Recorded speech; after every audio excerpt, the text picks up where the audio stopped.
my website right now and download my free course on alternate picking mastery.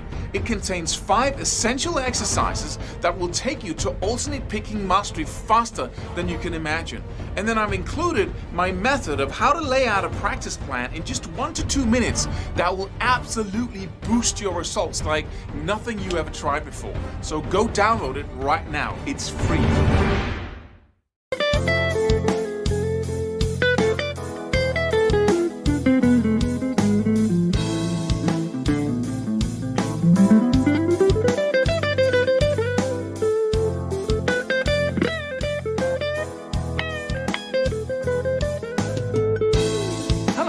One quick insight here on learning, and that is something that really dawned on me at a point where I was really trying to learn something. I just couldn't make it stick in my mind. And a lot of people have tried that, especially in school, where a lot of the subjects we study in public school, we can't really see the relevance of them, and so we don't learn them. They just go in one ear and out of the other. And so what is the key to that? What is the key to retaining a lot of information in a very short period of time? And it might be scale shapes, it might be theoretical concepts, it might be everything that you really try to remember. And the number one key is motive, is you have to really want to learn it. And what determines that? Well, usage. Can you use it? What are you trying to, if you're in, playing with the guys and someone presents a new song to you and you come to the point where you're going to solo over it, but it's a chord progression and you don't know what scales to choose. So you kind of wander along the fretboard trying to find the right notes and it sounds awful. And so you think it's embarrassing because you think you should be able to find the right scale, right? And so it's really painful to be there. So you have to go home and study.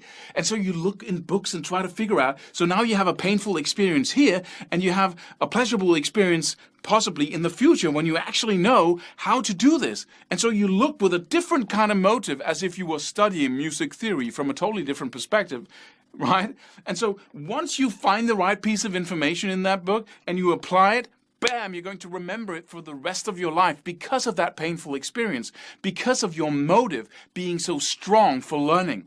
And that's the rule. And if you don't have that, just give it up, just leave it, just go learn something else that you really need.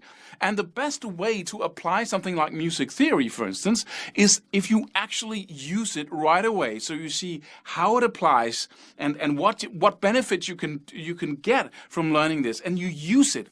And that's the next principle here, that one thing is to hear about it and say, okay, that makes sense. You can use that scale across this chord progression because so and so.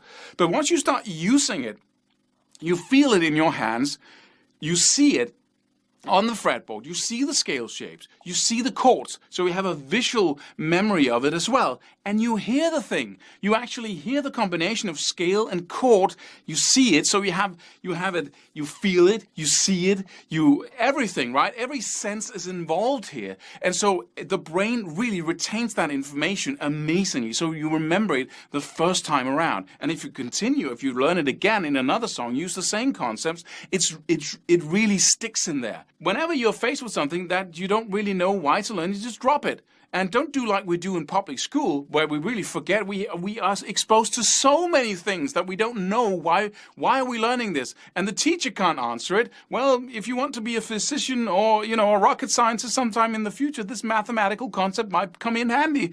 And you don't really see the relevance because you don't see yourself in that situation of becoming a rocket scientist. And so you just forget it. So we're used to wasting a massive amount of time. By the time you leave school, you've wasted so much time learning stuff that just went out of the other ear, one inside and then out of the other ear, right? And so you're used to that. So whenever we study guitar, we study theoretical concepts or scale shapes or whatever, we're used to that state of not really knowing where this ends, right? But just step out of that and then learn stuff that you can actually use. And the best way to do it is to actually start playing stuff.